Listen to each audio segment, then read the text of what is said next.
என் வீட்டாரே என் சத்துருக்களா, பிரைசலாட். தாவீதின் மூத்த சகோதரன் தாவீதின் மேல் வெஞ்சினமுற்று, நீ இங்கு ஏன் வந்தாய்? அந்த சில ஆடுகளையும் பாளையத்தில் நீ யாரிடம் ஒப்படைத்தாய்? உன் செருக்கையும் ஆணவத்தையும் நான் அறிவேன். ஏனெனில் போரை வேடிக்கை பார்க்கத்தான் நீ வந்துள்ளாய் என்றான். 1 சாமுவேல் 17:28. இஸ்ரவேலருக்கு சிம்ம சொப்பனமாக விளங்கிய அரக்கன் கோலியாத்துடன் தான் யுத்தம் பண்ண போவதாக கூறிய தாவீதை பார்த்து அவர் சகோதரன் எலியாப் சொன்ன வார்த்தைகள் தான் இவை. நீ யுத்தத்தை வேடிக்கை தானே பார்க்க வந்திருக்கிற, பேசாம வந்தமா பார்த்தமா போனமான்னு இருக்கணும். அதை விட்டுட்டு நான் போய் சண்டை போடுறேன் அப்படின்லாம் நீ கேட்டுட்டு இருக்க வேண்டிய அவசியமே இல்லை. பேசாமல் வீட்டுக்கு போ என்று தாவீதின் அண்ணன் எலியாப் சொன்னான்.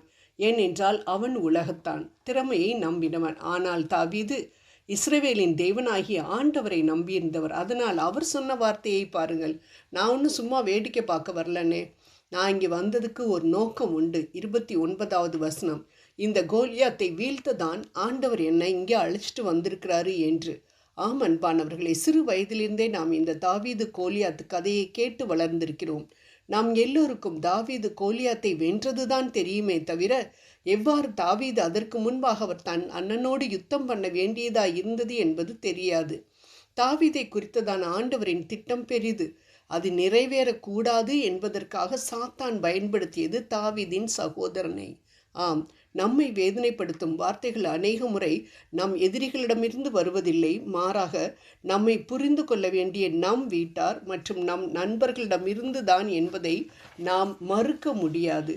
அனைவருக்கும் முன்பாக தாவீதை கேவலமாக பேசின எலியாப்பை போல நாமும் ஆண்டவர் நமக்கு வைத்திருக்கும் திட்டத்தை புரிந்து செயல்படுத்த ஆரம்பிக்கும் பொழுது நமக்கு வேண்டியவர்களே நம்மை கேவலமாக பேசலாம். உதாரணமாக, வீட்டில் தினமும் குடும்ப ஜெபம் செய்யணும்னு ஆண்டவர் உங்களுக்கு உணர்த்திக்கிட்டே இருக்கிறத நீங்கள் உங்கள் கணவர்கிட்டையோ பிள்ளைகள்கிட்டையோ சொல்கிறீங்கன்னு வச்சுக்குவோம்.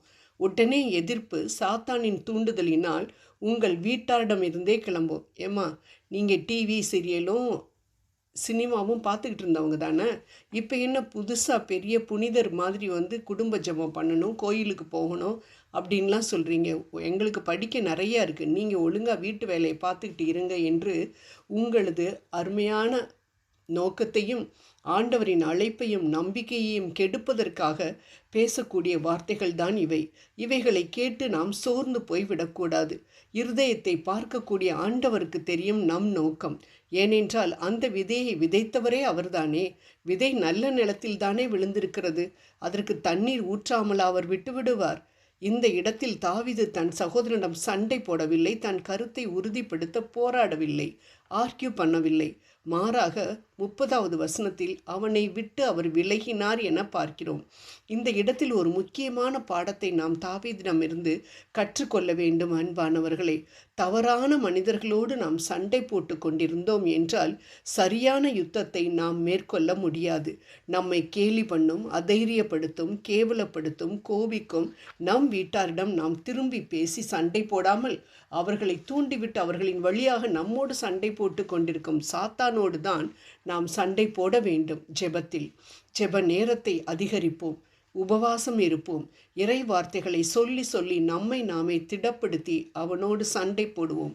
நீ இயேசு கிறிஸ்துவை விசுவாசி, நீயும் உன் வீட்டாரும் மீட்கப்படுவீர்கள். திருத்தூதர் பணிகள் 16:31 என்று சொல்லப்பட்டபடி குடும்பமானாக நாங்கள் ஆண்டவருக்கு வேலை செய்வோம்.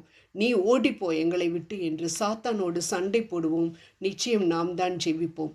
நம் ஆன்மீக பயணத்தில் ஆண்டவர் நமக்கு முன்பாக அநேக எலியாபுகள் எழும்பச் செய்வார். ஏன்?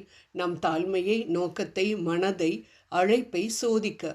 இந்த எலியாப் சோதனையில் மட்டும் நாம் வெற்றி பெற்றால் கோலியாத்தின் மேல் நிச்சயம் நமக்கு வெற்றி கிடைக்கும். ஆண்டவரின் வேலையை செய்ய நாம் முன் வந்தால் எந்த எலியாவும் நம்மை தடுக்க முடியாது. அதனால் ஆண்டவர் நமக்கு மற்றவர்களுக்காக ஜெபிக்கவோ அல்லது அவர்களுக்கு பணிபுரியவோ, மற்றவர்களுக்கு உதவி செய்யவோ, மற்றவர்களுக்கும் நம் பிள்ளைகளுக்கும் கற்றுக் கொடுக்கவோ, நாம் சாட்சியாக வாழவோ அழைப்பு விடுத்திருந்தார் என்றால் எந்த மனிதனின் சத்தமும் ஆண்டவர் மேல் உள்ள நமது கீழ்ப்படிதலை தடுக்காதபடி பார்த்து கொள்வோம். ஜெபம் செய்வோம். அழைப்பில் உண்மையாயிரு என்ற எங்கள் அன்பு தெய்வமே, நாங்கள் கருத்து வேறுபாடுகளினாலும் குற்றச்சாட்டுகளினாலும் சிறு சிறு சண்டைகளினாலும் உம்மை விட்டு விலகாதபடி பார்த்து கொள்ளும். ஆமேன்.